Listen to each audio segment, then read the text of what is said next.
Good morning. Thank you for joining us this morning for Sunday school. Today's lesson is called A New City, and we're going to be studying out of Revelation 21, verses 10 through 21. Before we get started, just going to short word of prayer. So, Lord, first of all, we just want to say thank you for waking us up this morning, God. We thank you for watching over us, for keeping us, for allowing us to be able to make it through this week so that we can be here to study your word, to learn what your word has said. We thank you for those who are joining us virtually, whether on Facebook or YouTube. God, we just ask that the word that you have taught me, that you will allow it to be brought forth. God, let it fall on good ground and be nourished and be able to manifest into what you desire for it to be. Pray that you would take away any nerves and that you will fill in any blanks. In Jesus' name, amen. So again, our lesson is on a new city, and we are studying out of Revelation chapter 21. And this lesson was a little tricky for me because it is pretty straight to the point, very straightforward here. But hoping that I have some gems for you today. So I'm going to read it out of the New Living Translation. But for those who are watching virtually, the version that you will see will be either the King James or the NIV. So you guys can follow along. It might just read a little differently. So in the New Living Translation, it says, starting at verse 10, and I'm just going to read through all 11 verses. It says, "So he took me in the spirit to a great high mountain, and he showed me the holy city, Jerusalem, descending out of heaven from God. It shone with the glory of God and sparkled like a precious stone, like jasper, as clear as crystal. The city wall was broad and high, with 12 gates guarded by 12 angels, and the names of the 12 tribes of Israel were written on the gates. There were 3 gates on each side, east, north, south, and west. The wall of the city had 12 foundation stones on them, and on them were written the names of the 12 apostles of the Lamb." Verse 15. "The angel who talked to me held in his hand a gold measuring stick to measure the city, its gates, and its wall. When he measured it, he found it was a square as wide as it was long. In fact, its length and width and height were each 1,400 miles. Then he measured the walls and found them to be 216 feet thick, according to the human standard used by the angel. The wall was made of jasper, and the city was pure gold, as clear as glass." Verse 19, "The wall of the city was built on foundation stones, inlaid with 12 precious stones. The first was jasper, the second sapphire, the third agate, the fourth emerald, the fifth onyx, the sixth carnelian, the seventh chrysolite, the eighth beryl, the ninth topaz, the 10th chrysoprase, the 11th jacinth, the 12th amethyst. The 12 gates were made of pearls, each gate from a single pearl, and the main street was pure gold, as clear as glass." So, in this particular text, first of all, in the book of Revelation, I believe it is John who is the one that is experiencing this divine, intervention here. And basically what is happening here, when you read through Revelation, God is pretty much giving John this insight on everything that is to take place during these end times. So in the beginning of Revelation, we've studied these before in Bible study, we learned about the 7 churches that God spoke to. We learned about the plagues. We learned about, the great big battle and such. And I believe our lesson last week was on a new home. And so now we are studying on what basically this home looks like, what this new city, this new Jerusalem looks like. And so he's really painting a picture here on what this new home looks like. And as you kind of read through it, you see just how detailed God is and how he has, I want to say imagined, because it's not yet formed, but how he has imagined this new home, how he has, he's already got the blueprint laid out for it. He done already, made the little sheet of paper. This is what everything is going to look like. But we're just waiting for that time for it to actually be revealed. So going back into verse 10 here, and it talks about John being taken up on a high mountain. And as I was studying on this, I began to just remember and realize that there are so many examples in the Bible where God revealed himself on a mountain. So not to get into all of them, but in Genesis chapter 8, Noah's ark had settled on top of a mountain after the waters had receded.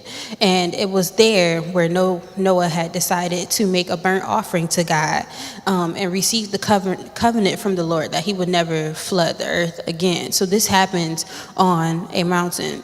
In Exodus chapter 3, God appeared to Moses through a burning bush while he was on Mount Horeb. It is here where God basically gives Moses this first command that he wanted Moses to go to Pharaoh and get the Israelites from Egypt and take them to Canaan. So this is when God appears to Moses is on this mountain.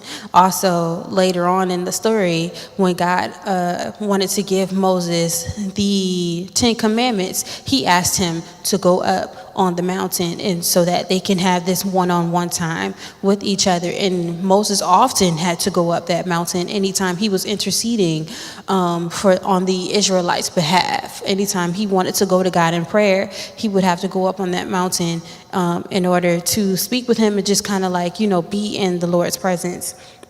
Then we also have in Genesis chapter 22, when God requested Abraham to sacrifice his only son on a mountain in Moriah.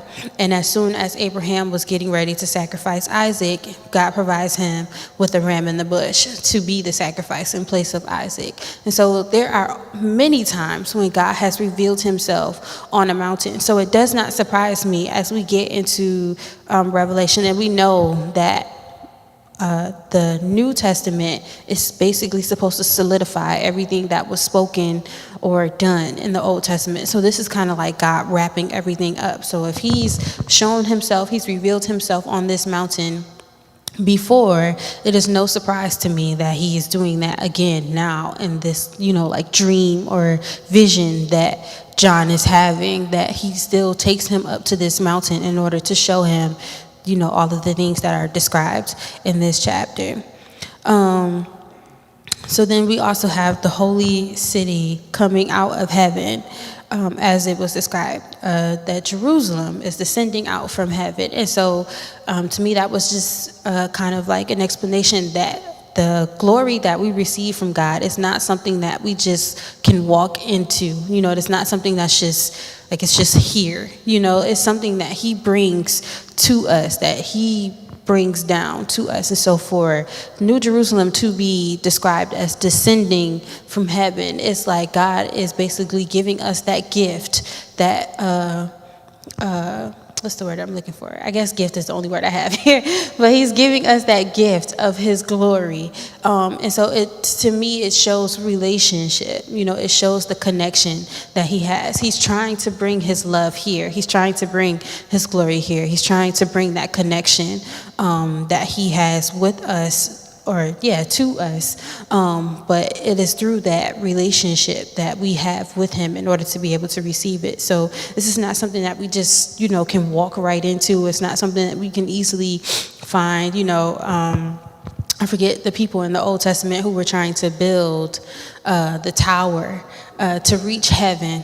They thought if we can just make it tall enough, then we'll be able to reach God. And I feel like God was kind of like that. I'm not that easily accessible. You know what I mean? Like you can't just build something to be able to reach me. First of all, you're minimizing my greatness. You're minimizing who I am to think that you can easily just access me by touching the sky. It's much more to it than that. Now, thankfully, and the things that they had to do in the past in order to be able to get God's attention with sacrificing animals and stuff, these are not things that we have to do now. So relationship-wise, yes, he is a lot more easily accessible to us than he was then. You had to kind of rely on a priest to either come speak out on your behalf or sacrifice the animals to try to get God's attention, whereas now we have that accessibility to him to where we can just go to him in prayer and that is enough for us or for him. So where was I going with this? Going back to God's glory. It is not something that he just gives to us automatically. It's not something, I can't say that. It's not something that is just easily accessible. It's something that he gives to us, and it's something that we get through that relationship. And obviously, John had a significant relationship with God to be able to even see any of this, for God to choose him and say, you are the person that I want to reveal my plan to. You're the person that I want to be able to see everything that I'm putting in motion here, because I just want you to be able to go out and spread that word to others. So, Deke, did you have something to say?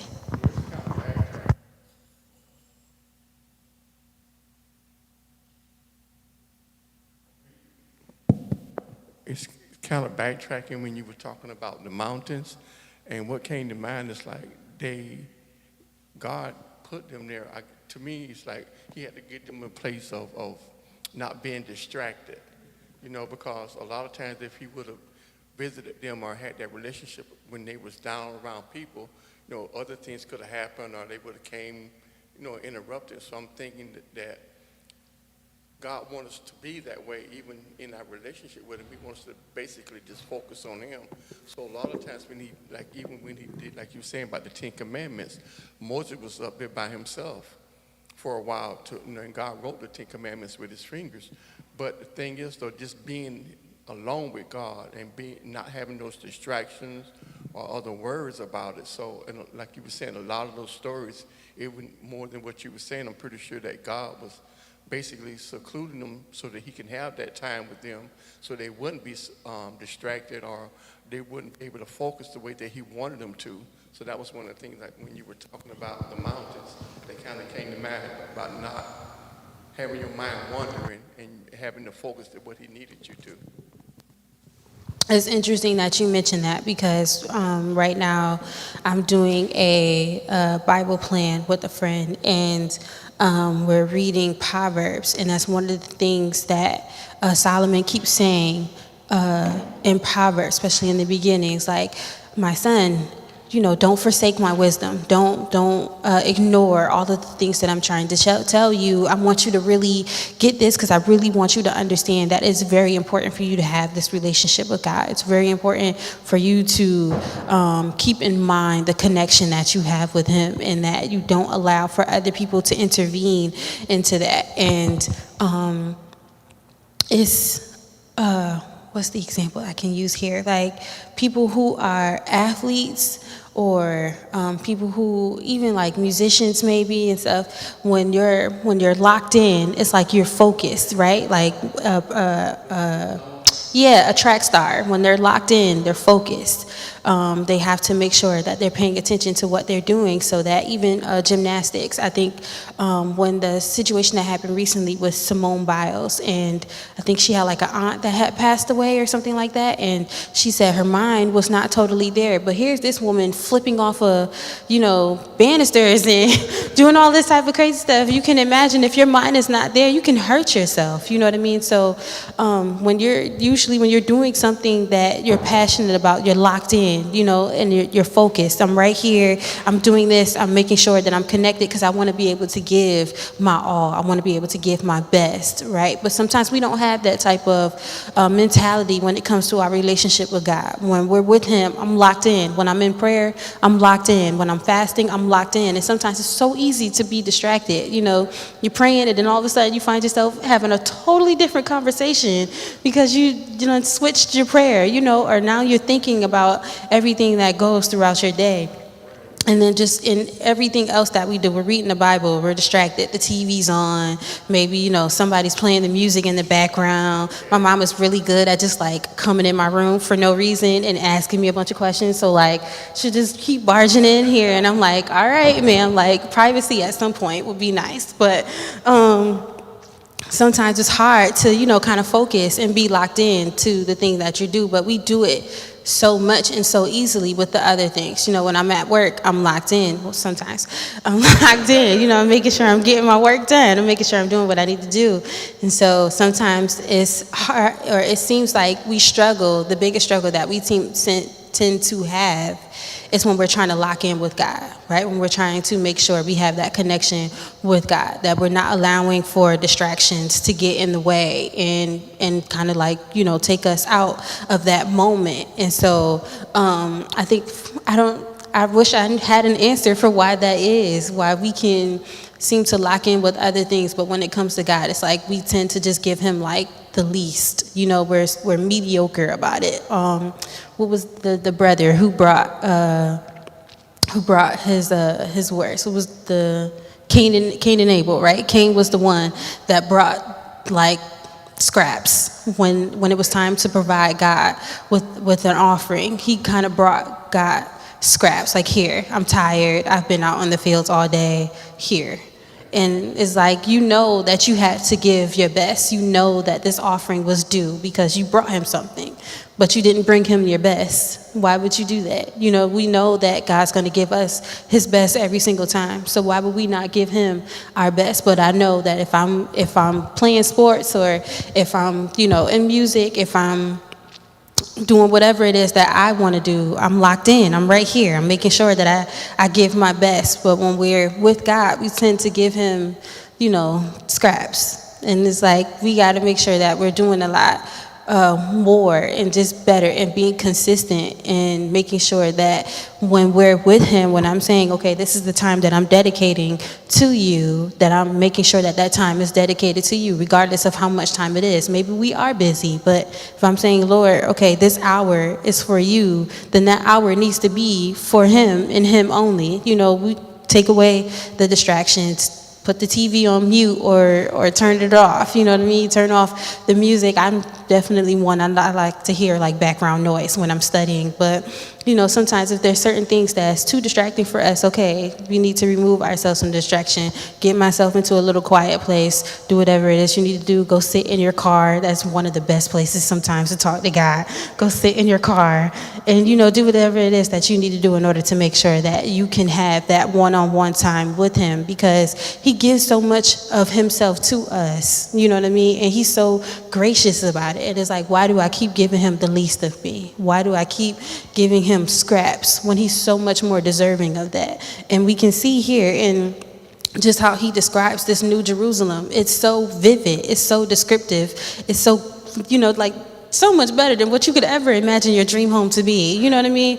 Why am I giving Him scraps when He's already laid out a blueprint for this future home, for all of His children, for all of His loved ones? Why would I give Him scraps? Why would I give Him the least of me when He's literally already planned this mansion for me to live in? Why would I give Him my last? You know what I mean? When I can give Him my best. Why would I do that? And so definitely just keeping that in mind, and kind of seeing how with John, he had to have this relationship with God in order for God to say, you are the person that I'm going to reveal my plan to. You are the person that I'm going to show this to, and I really want you to be able to see in depth everything that I have planned for this future time. And we got to imagine this is thousands of years ago, but He already had given John this plan, like, yes, this is what I'm going to do, and this is what I'm, planning on providing for my people. John was locked in that moment, right? It's me and you, Lord. I'm seeing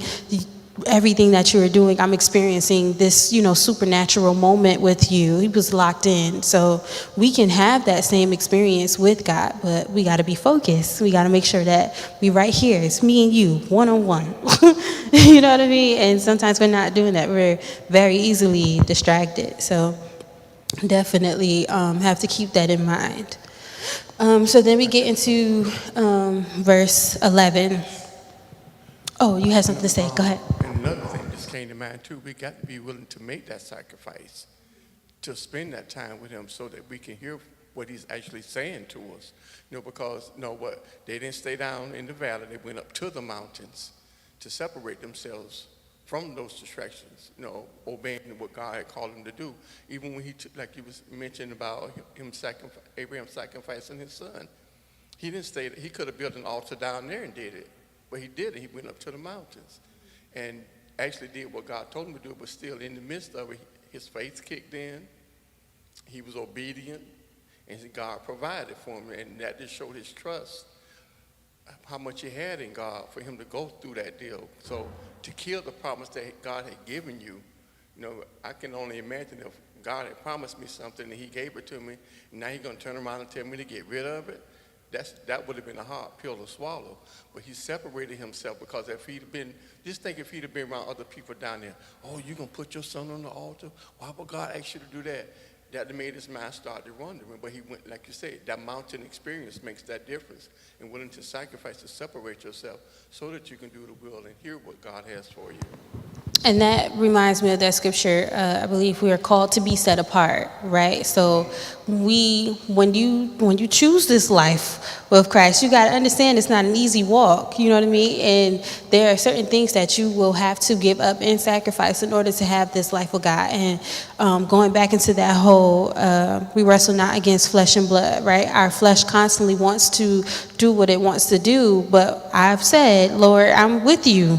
I said, Lord, I got you. I'm a soldier in the army. So it's like, okay, you got to understand what that means. There's some things that you're going to have to be willing to sacrifice, some things that you're going to have to be willing to let go of, friendships, certain leisure activities, whatever it is, certain things that you're going to have to be willing to let go.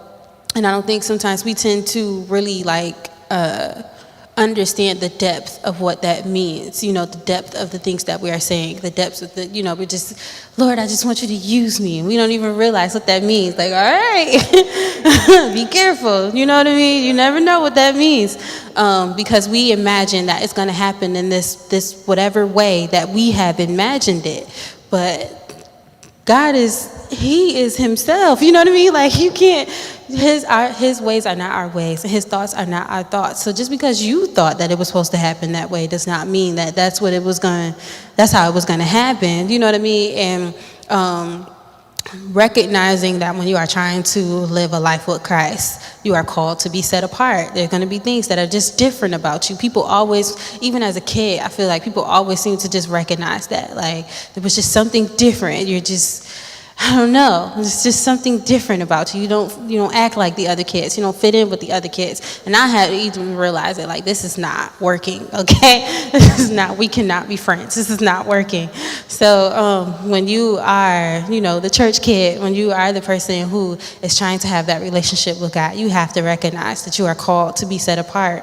And there's a reason why you don't fit in with, everything that's around you. That's not your puzzle. You know what I mean? This is not where you're supposed to fit in. You're called to be in this crowd amongst these people doing this thing, and you over here trying to fit yourself into the wrong puzzle. You know what I mean? This is not how that works. So understanding the relationship with God, really truly understanding what that means, the connection that we have with him, and then just paying attention to the fact that, even though being a Christian in a life with Christ is not easy, it's so much better than what we could have and be experiencing in a life without him. I heard somebody say, I have never seen somebody turn to God and be worse, or something to that effect. I've never seen somebody, have a relationship with God and just end up worse. Like, you've never really witnessed that happen when they're truly connected to it. Because you do have those people who say that and like, I tried him and it didn't do anything for me. It's like, did you really try? But for the people who really truly try to have a relationship with him, who are actively working on it, never seen it just like everything just not work out for them, because that's not who God is. You know what I mean? And it goes against his word, and we know that he is his word, so that can't return void, because then he would make himself to be a liar. So how can you say you tried him and your life was, that doesn't make sense. It's not even according to his word. You know what I mean? Like, something's not adding up here, and I know God's not a liar. So, who's here? Who's talking the truth here? But we're all called to be set apart, and we have to really understand what that means. There, even just little things that we don't tend to pay attention to, certain conversations that we have, things that we do, the people that we engage in. I always go back to the story of Daniel when they were captured by it wasn't the Egyptians. I can't think of, maybe it was. I can't remember the group, the Babylonians. They were captured by the Babylonians. And they were like feeding them this feast of food.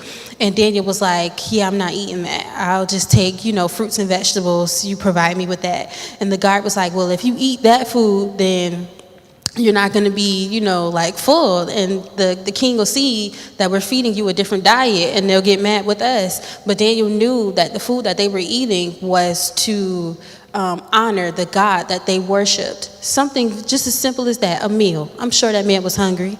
Something as simple as that, just a meal. And he said, no, I'm not going to partake in that, because I know that that's something that you do in order to worship your God, and I'm not worshiping your God. So you can feed me this, and I'll do this, and I'll prove to you that that's not going to change anything. And sure enough, it didn't. And not only that, but Daniel got the other people in the prison to follow him and to join in on this diet that he was in, and to worship God the Father, because they saw how it was working out for Daniel. So something as simple as that, sometimes we don't realize the smallest things can be the things that either waver somebody or pull somebody in.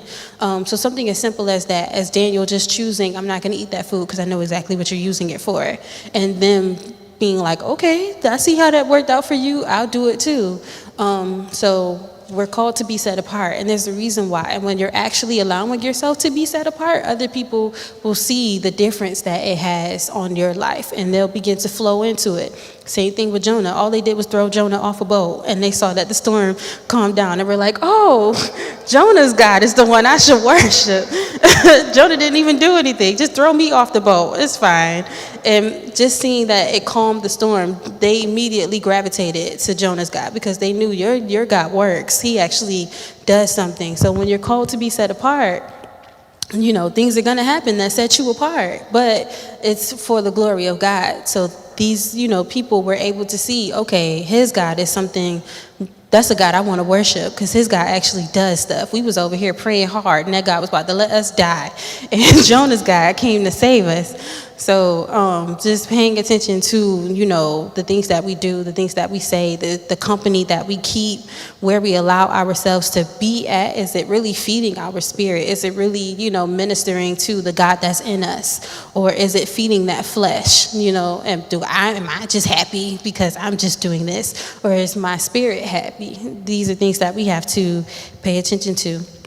So getting into verse 11, it talks about this stone, jasper. And I learned that jasper is actually an opaque stone, which typically comes in the color red or brown. But it's funny because it says that jasper was crystal clear, that you can basically see right through it. And so for this stone to typically come in color, but for it to be described in this New Jerusalem as something that is crystal clear, it symbolizes God's purity, that, he can take something that is typically, colorful and make it crystal clear, right? So we know that his blood washes the stains away. And so God is able to take something that is typically in color and make it clear. Then we get into verses 12 through 14, and it talks about the 12 tribes Okay, work with me here. The 12 tribes and the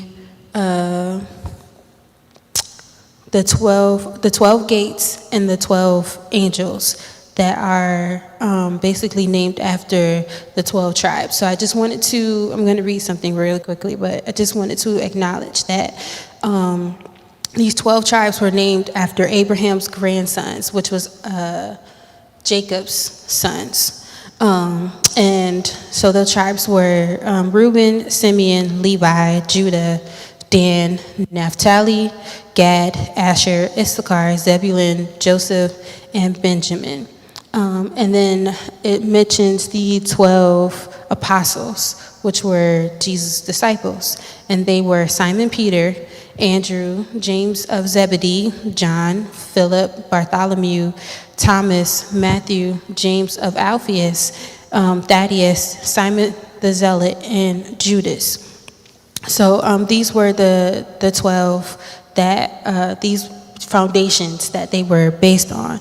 And so I wanted to summarize this, but I just felt like I would not be able to do it justice. So there's a website that I like to use when I'm studying called Got Questions, and they have a lot of informative information in there. And so it was talking about this chapter, chapter 21, and it talks about the 12 gates. And so I wanted to just use that as commentary for today. So it says, the 12 gates in Revelation 21 belong to the New Jerusalem, which comes down from heaven to the new earth, shining with the glory of God. John describes the city. It had a great high wall with 12 gates and with 12 angels at the gates. On the gates were written the names of the 12 tribes of Israel. The gates are miraculous in their construction. The 12 gates were 12 pearls, each gate made of a single pearl. And the gates of the New Jerusalem will never be shut. In order to understand the significance of the 12 gates being inscribed with the names of the 12 tribes, we must look to the beginning of the Old Testament when God promised a new land and a great nation to Abraham, whose descendants would spread blessing upon all other nations. To Abraham's grandson, Jacob, whom God later named Israel, 12 sons were born to establish the 12 tribes of Israel. Those 12 tribes escaped slavery in Egypt, inherited the promised land, received the law, and were chosen by God to be his covenant people. During the reign of David, out of all the territories of the tribes of Israel, God chose the city of Jerusalem in Judah as the place where God's name would rest. Revelation speaks of the new Jerusalem that has been prepared for the reign of the Lamb. This new Jerusalem sits on 12 foundations, representing the 12 apostles who would reign over the 12 tribes of Israel.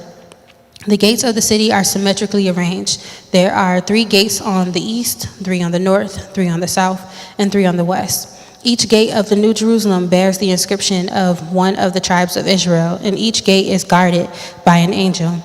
These angels are there to let in only those whose names are written in the Lamb's Book of Life.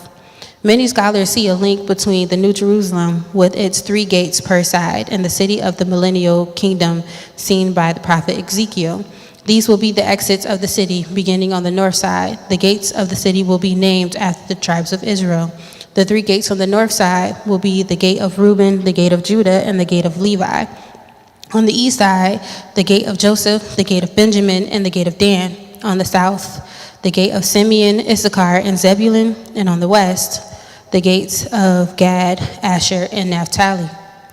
See also Numbers 2, where God specified that 3 tribes would encamp on each side of the tent of meeting in the wilderness. The gates of the New Jerusalem are inscribed with the names of the 12 tribes of Israel. Israel was chosen by God to be a light to all nations, and God will never revoke Israel's status as his chosen people. The New Jerusalem thus contains a tribute to the patriarchs of Israel. It also contains a tribute to the apostles. So both Old Testament and New Testament are represented in the city. The New Jerusalem is filled with the elect of God from all eras. Romans 9 makes a distinction between physical descendants of Abraham, Isaac, and Jacob and their spiritual descendants, those who exercise the same faith in God as the patriarchs did. Just as not all Gentiles come to the light of the world, some Jews choose to live in darkness. Not all who are descended from Israel are Israel, nor because they are his descendants are they all Abraham's children. It is not the children by physical descent who are God's children, but it is the children of the promise who are regarded as Abraham's offspring. Those who have faith in Christ are accounted the spiritual seed of Abraham. It will be true Israel, those who have trusted in Jesus Christ, that will enter the gates of the kingdom of heaven. It is through the 12 gates of the New Jerusalem that the true tribal people, believers of Jewish descent as well as Gentiles, who have been grafted in with God's people, will enter the joy of the Lord. Angels are at the gates of the New Jerusalem. As an angel was sent by God to guard Eden after mankind's fall, so God has angels guarding the new paradise. Nothing evil or impure will ever enter the New Jerusalem. The city is reserved for the redeemed of God. Each gate of the New Jerusalem is made of a single pearl. The richness and supernatural nature of the city is profound. As commentator Charles Ellicott points out, the pearl was esteemed of the greatest value among the ancients. It is an appropriate emblem of the highest truth. It is the only precious stone which the art and skill of man cannot improve. The imagery calls to mind Jesus' parable of the pearl of great price. This is the city that is worth more than anything this present world has to offer. Its builder and maker is God. The gates of the New Jerusalem never close. There are eternal safety and peace in the New Jerusalem. There are no enemies to shut the gates against. Access to the heavenly kingdom on the new earth is free and unhindered, and the glory and honor of the nations will be brought into it. The gates face every direction of the compass, and their perpetual openness invites everyone to partake of the goodness of God's grace.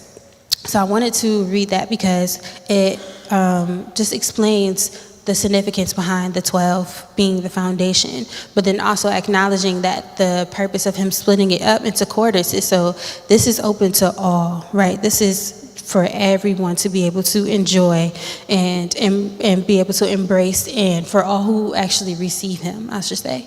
And so as it was talking about here, that Abraham's children and descendants will be blessed. Everyone who is grafted in is also a part of that blessing. So God is just not, he talks about how he's not just the God of a certain group of people. He's the God of all. And so here he is describing how he's basically opening up this new Jerusalem, this new heaven, this new earth to everyone who is willing to receive him.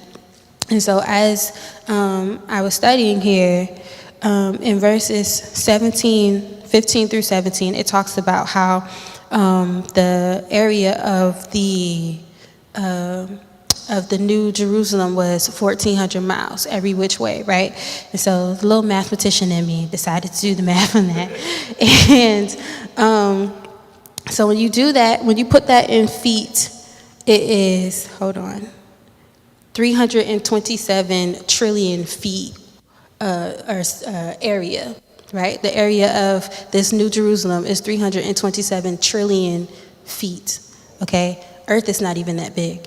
It's like multiplied the size of earth. So here God has created this new earth that is bigger than the one that we are currently living in, okay? It's like triple, quadruple the size. That's crazy, all right?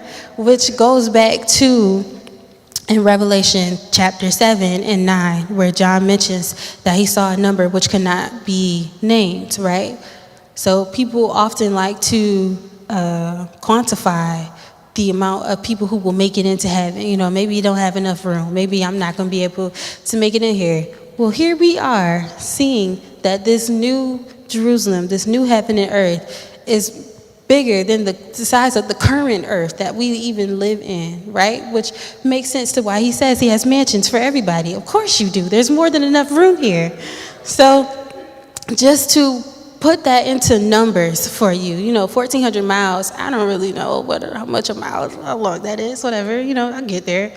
1,400 miles doesn't seem like much, but when we talk about the area of this new Jerusalem, this new earth, 327 trillion feet, that's more than enough for him to invite anyone in, okay? So we all have the opportunity of being able to get to know Christ. We all have the chance to be able to build a relationship with him, and there's more than enough room in his kingdom for him to be able to invite us in. So we should never feel like we don't have access or opportunity with God. You know what I mean? He's not a VIP club where you only let certain people in. You know what I mean? Like, it's open to everybody, but you have to be able to, you got to be willing to get in. You know, you have to be willing to make that sacrifice and do whatever it is that you need to do in order to be a part of this community. It's VIP in that sense. He's not just letting anybody in here. You know, you got to be in right standing with him.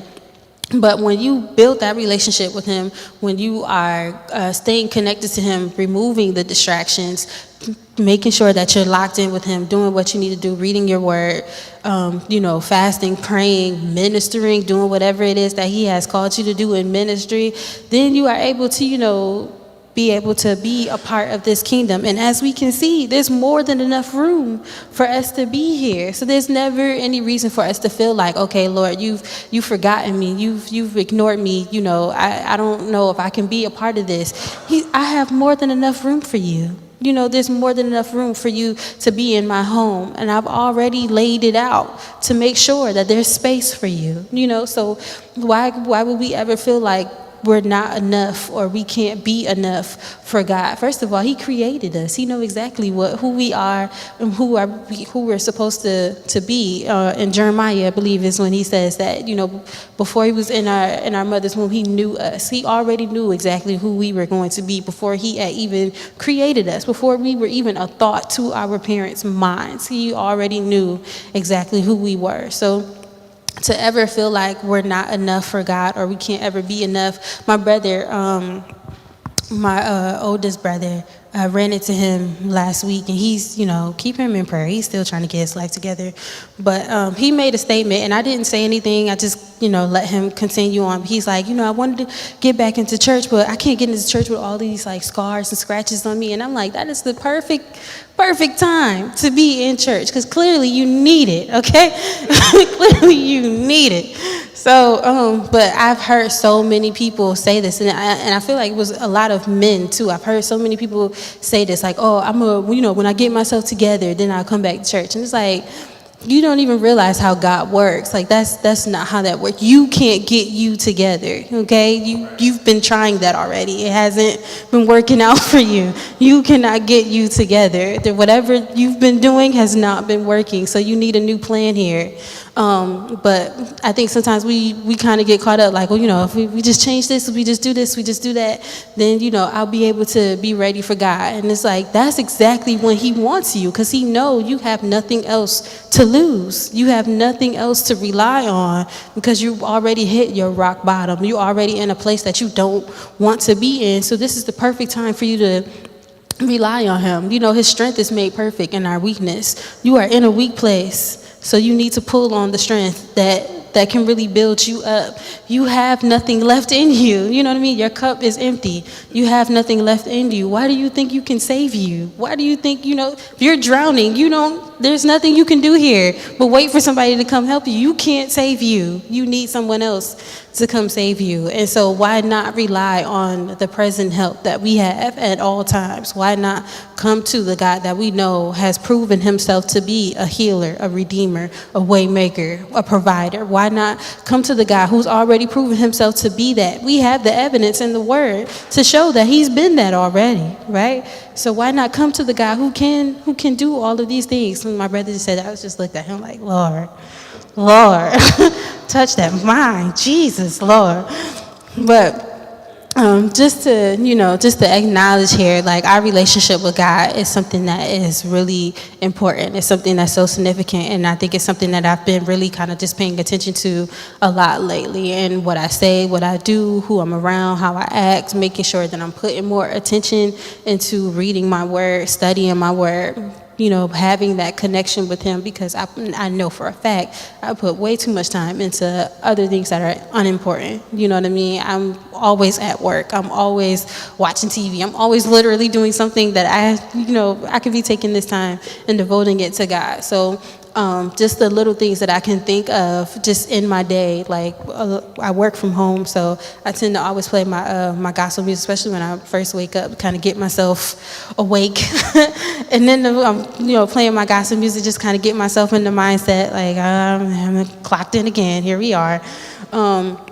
but just trying to make sure that I'm doing something to allow myself to meditate on the word. You know, the Bible app now reads it back to you, so you don't even got to complain about reading anymore. They reads it for you. You know what I mean? Find you a version that read and just let it play. You ain't got to worry about none of your reading disabilities or none of that. Just let it play, and it'll read it back to you, and you can focus on that. So there are ways, you know what I mean, even in our distractions, there are ways for us to still have that connection with God or still take that time with Him. Pastor? As you was talking, it's so subtle how the enemy come to deceive us. As you were saying that your brother was saying, when he get himself together or get some of these scars off him, he's going to come back to the church. But that's what, like you said, that's what the church is really for. But the enemy deceive us to make us think that we got to have it all together before we come to the house of God. He said, I didn't come for the righteous, but I came for the sick, that I may make them whole. And so the enemy comes subtle to make us think, because when we look at church, we see people as, you know, being righteous and being holy. But they had to come to that point in their life that they had to realize that church was the answer. It was the place that will remove the scars and the wounds from your life.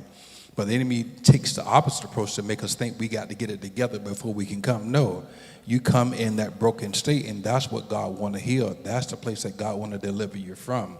But he comes in a way to make us seem as though that, you know, once I stop maybe drinking or stop smoking or stop lying, cheating, whatever the case may be, then I can come to church. No, you got to come to church in your condition.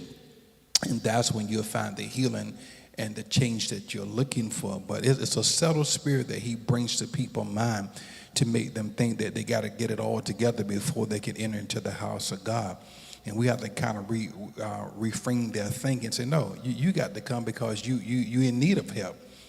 You wounded, and God want to help the wounded and the brokenhearted. So that's the time to come. That's the time to find the answers that you're looking for, because evidently you ain't not finding it out there, because you keep repeating the same patterns, and you keep going through the same thing, and you find yourself in the same place, waking up with the same spirit, the same mind, the same attitude. So it comes a time we got to kind of make them aware and say, you know what, I hear what you're saying, which sounds good. It sounds good in theory what you're saying, but in reality, you need to come to church to be healed, to be delivered, to be set free, and not allow the enemy to play on your mind to think that you got to be this great person before God can use. No, God want to use you in the state that you're in right now, that someone else can see that you don't have to be perfect to be used of God, to be called by God, or to be delivered by God. God wanted to deliver you in your present state. Because even when he told y'all, he said, before you was formed in the womb, I knew you. I knew what you was going to be. I knew how you was going to come out. I knew the things that you was going to do, but still I called you. Still I had an assignment for you. So if we can help people get rid of that myth that they got to get it together before they can come to the house of God, I think we'll be able to find more people coming to the house rather than running from the house. No, you got to run to the house that you can find help. He said, I'm a present help in the time of trouble. Present help in the time of trouble, but if we can get them to see that, I think we'll find deliverance for a lot more people. And I'm glad you made that point, because to me it kind of feels like a form of like perfectionism. Like, it's like I good now. I remember when I was younger, my granddad was really into jazz music and stuff. I don't know if he had this image in his mind that we were going to be like a family band or something like that. So he had paid for me to get piano lessons. And I want to say I did it for like 3 months. And I was like, yeah, no, because it was like that left hand is hard. You know what I mean? And I was like, I want to be able to know how to do this now. And it was frustrating for me that I wasn't getting it right then and there. So I quit. Like, I don't want to do this anymore. It's not easy. But sometimes I think about it, like, imagine if I would have stuck with it. Maybe I would have actually knew how to play piano right now, instead of assuming that it was something that I had to get right then and there. And sometimes I think we tend to have that similar mentality when it comes to relationship with God, where it's like, I don't understand the word right now, so it's not for me. Or, when the pastor's preaching, I don't get what everybody else is getting excited about. This Holy Ghost you talk about, I've never caught it, so it's not for me. And it's like, you got to give it some time. You know what I mean? That's why I say try Jesus. Like, it didn't say you just gonna get him immediately. It said try him. You got to keep trying him in order to be able to receive him. So we have this kind of perfectionist mentality sometimes when it comes to our spirituality and our relationship with God, where we assume because it's not happening right now, then it's not going to ever happen. You know what I mean? The word's not making sense for me right now, so I'm just not going to ever understand it. You know, the life that I want, it's not happening right now. These prayers that I've been praying, I'm not seeing anything move right now. So clearly God's not doing anything. Forget it. I don't want to do this anymore. And it's like that patience, you know, is what he's looking for, to see that, okay, you're going to stick around with me even when times are hard. You know what I mean? You're still going to, you know, be with me.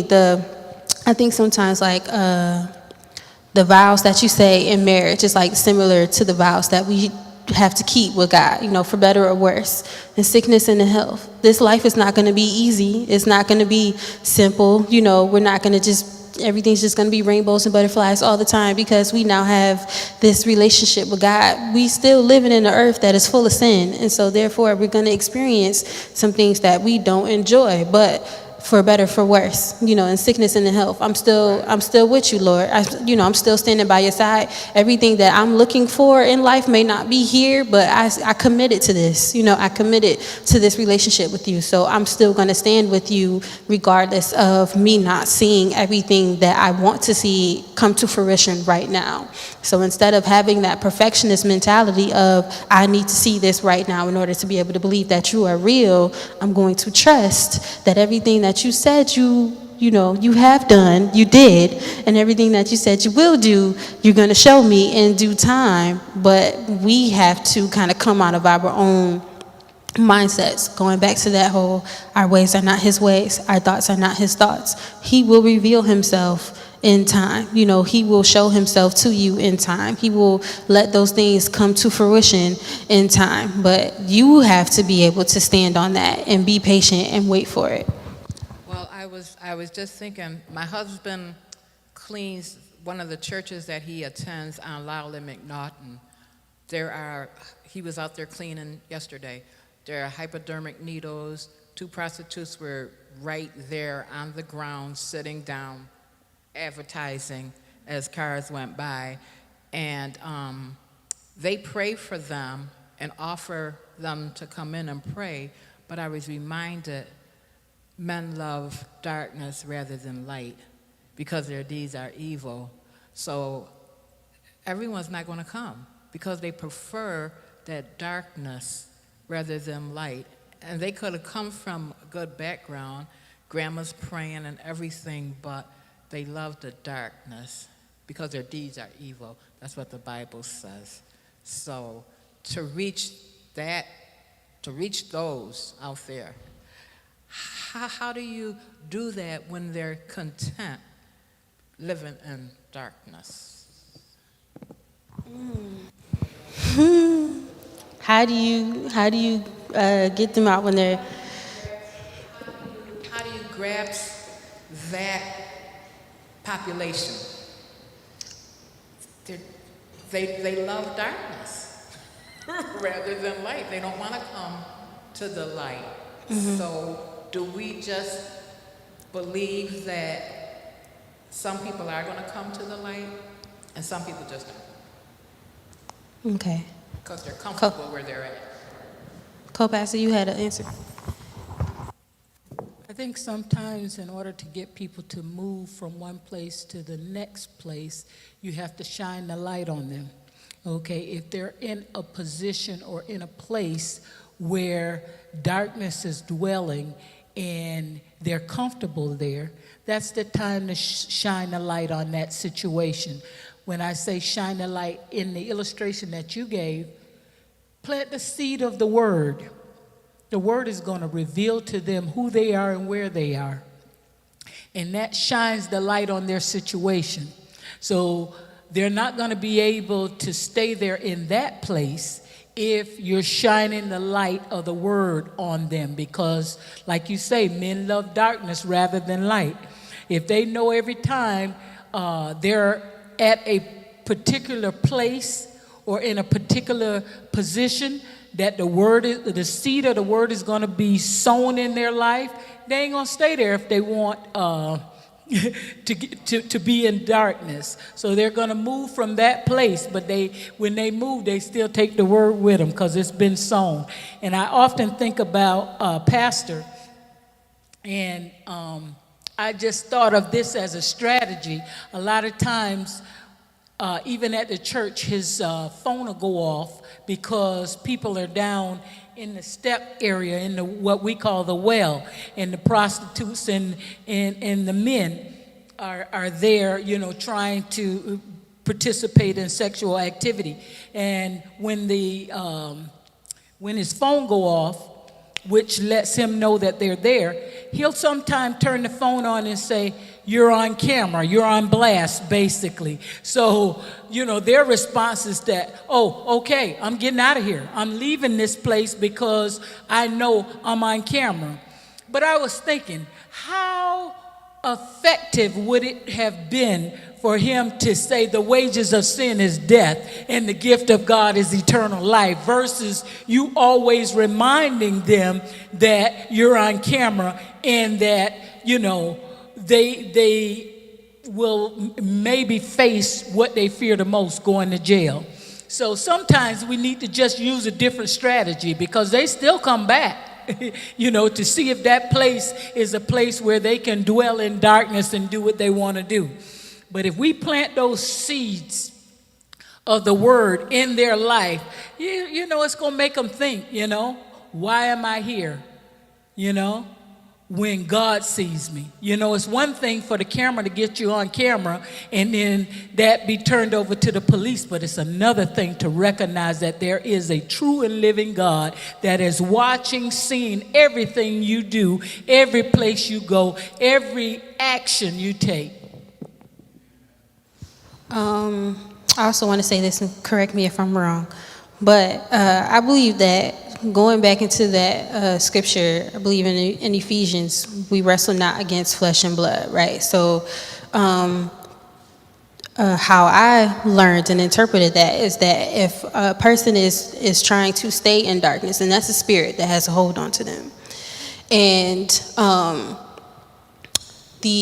I believe effective thing to do would be to pray that spirit off, basically, that the depression or whatever worldly spirit it is, so that they can finally be able to step out of that, at least just mentally, to recognize, with my brother constantly feeling like he has to be the person to solve all of the problems in his life. It's like, you clearly need to realize that that's not your job, you know what I mean? And you're also not good at it. So you need to be able to understand that this is something that a different route that you need to take. So now recognizing what that spirit is, or praying for revelation of what that spirit is. Now I can pray that spirit off of you, because that's the thing that's keeping you bound.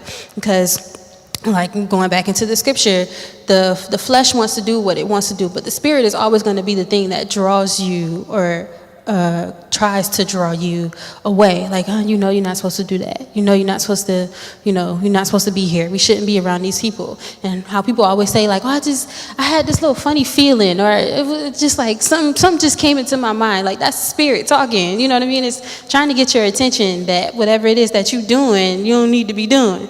But, we always kind of just put it up to intuition, or, that little gut feeling or whatever. That's the spirit trying to get the flesh in recognition. Hey, we're in danger here. This is not where we need to be. This is not going to feed me. This is not going to be helpful to me, the spirit.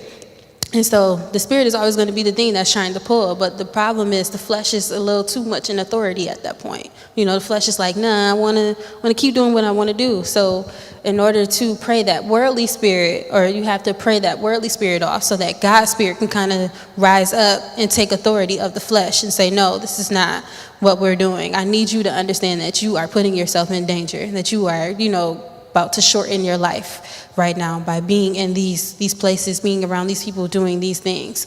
And I think maybe sometimes the reason why that is because whatever spirit that's on them has such a strong hold on them that they can't even get out of it. The image that I have, and this is probably weird, but the image that I have is the Spider-Man movies, Venom. When Venom got latched onto him, he couldn't really get out of it. It was like something that kind of drained him, and he had to get to a point where it was like, okay, I can't do this anymore because it's turning me into this bad person that I did not want to be. And he literally had to yank it off of him so that he could say, okay, I'm not going to be a part of that anymore. And that's essentially how they have to be. But until they recognize that whatever that spirit is that's on them is having that control on them, then that's what makes them want to settle in that place. They think, this is all me. This is what I want to do. This is how I naturally feel. But that worldly spirit is what's holding on to you and making you feel like this is where you need to be, because that worldly spirit don't want God's spirit to rise up and really, have that person become who God has created them to be. So whether you pray to them there or it's a prayer that you say to yourself, one of the things that I often say is, Lord, let them be able to see you and reveal themselves to themselves, so that they can see what's wrong with them, that they can finally, want to come out of that place. Because, even with addiction, the first step is admittance, right? So with sin, it's the same exact thing. It's like an addiction. The first step is admittance. I got to realize that I'm in sin to want to come out of sin. If I don't realize that, then I'm not going to acknowledge it. So they're not in recognition or cognizant of the fact that they are in sin, or that they are, bound by whatever this spirit is, regardless of what that spirit is. So make them cognizant, Lord. Reveal that to them. Help them to be able to see that they're not where you want them to be, that whatever lifestyle that they're living is not healthy to how you want them to live, so that supernatural spirit, the God's power can finally rise up and say, okay, we're taking control here. This is, now you need to get out of here. You need to, stop living like this. You need to separate from these people. And I do believe that there are little instances where he tries to make it uncomfortable for them. But like you were saying, just being used to whatever it is that you're used to. I had a friend that said I'm used to, she said, I'm used to being miserable or something like that. I'm used to being sad. And I was like, you like that? That's how you want to live? You're choosing that? Because that don't make sense to me. I don't want to live a life where I'm used to being miserable. That does not sound happy at all. Why would you want that? But her mentality was wrong. You know what I mean? You want to stay in the place that you want to be in, despite the fact that people are trying to help you get out of it. So you know what, Lord, touch her mind so that she can finally recognize that this is not where she wants to be, and that's not, the lifestyle that she wants to live. So she can finally call her own self out of that place. But until you are willing to finally admit to your own sins and wrongdoings, then you're going to be stuck, So that's, I think, Pastor, I would say that's how you kind of reach that person. And then with love and kindness have I drawn thee, right? So when they see the God in you, that spirit ain't gonna have nothing else to do but to act up, because it know why Jesus keep following me? I thought I was out here in the world trying to live my best life, and here he keep sending one of his little angels to come get me. You know what I mean? When we act out of love, and that's why it's so important to have that relationship with God, because we never know, going back to what I was saying earlier, we never know what type of influence that we can have. Just that little interaction, even if you're not coming to them with the intention of trying to minister to them, but just that little interaction of just being loving and kind and gracious or whatever, that could be something that they've never experienced before. And they're like, here's this stranger, speaking to me like I deserve respect. You know what I mean? Here's this person acknowledging me like a human being instead of, like a dog. One of my individuals, I work in a group home, and one of my individuals used to, he has these little phrases. I always call him a wind-up toy, because he says the same 5 phrases every day.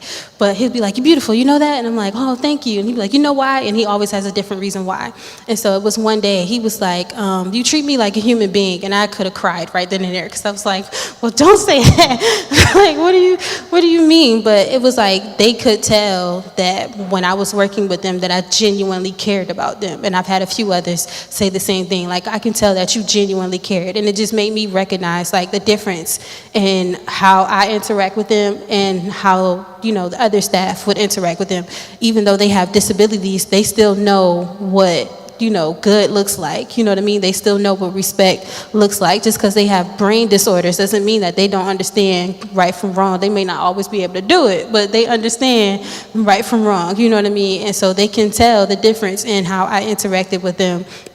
and how some of my other coworkers did. And when he said that, it was just like, okay, all right. Like, it was kind of just confirmation for me, like, you're doing something good here, because he can see that I genuinely cared about him, and that, everything that I was doing was out of love and not just because I'm just here to do my job, So sometimes you never know what those little interactions can do for people. Even if you're not intentionally ministering to them, you never know what that little bit of love and kindness that you're showing to them, what impact that can have on them. People who come here, that receive food and clothes and stuff, that little bit of kindness means something to them, whether we see it or not, because they know if I need help again, I could come back.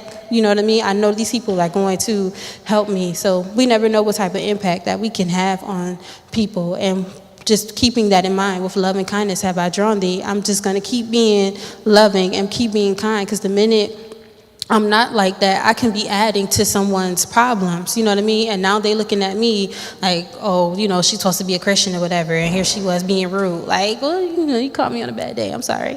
But, sometimes you don't have that time to explain that to people, you know what I mean? So if we can get out of ourselves and just be respectful, be kind, be honorable, be humble, whatever it is, so that those who are watching us can see, oh, okay, I see why they have this relationship with God. I see how it's helpful to them. I see, what it's doing for them. Maybe that is something that I can, partake in. And I don't think maybe sometimes we kind of keep that in mind. We don't really realize that people who are not in the church are also watching us. We kind of get caught up on, I don't want church folks to talk about me, but like non-church folks are talking about you too. You know what I mean? They're paying attention to you too. And those are probably the ones you want to be more concerned about, because they are not even here, and your influence on them could keep them out there if you're not doing what you're supposed to be doing. So just being mindful of, our relationship with God and how that is overflowing into the people that are in our presence. That makes sense? Okay. So I'm going to end it here. Thank you guys for interacting in this lesson, because it was I thought it was going to be short. I was like, I ain't got much notes. This is pretty straightforward. But definitely just understanding that this new Jerusalem, this new city that God has created for us, is definitely going to be something beautiful. And I would love to be a part of it. And I would love to see everyone else here, and those who are watching, to be a part of it. If we do our part, if we're making sure that we stay connected to God. So just, keep that in mind. So we'll end here in a word of prayer. So Lord, we just thank you for this lesson today, God. We thank you for teaching us about the New Jerusalem, about this new city that you have created for your people. Just ask that you will help us to be able to stay connected, God, that you remove any distractions from us, any times when we are trying to get connected with you, any times that we are trying to develop relationship with you, God, that you would just help us to stay focused, to stay locked in, that you will make the word clear for us, God, that we can stay focused in our prayer, stay focused in our fasting, God, whatever it is that we are choosing to do in order to make sure that we stay connected to you.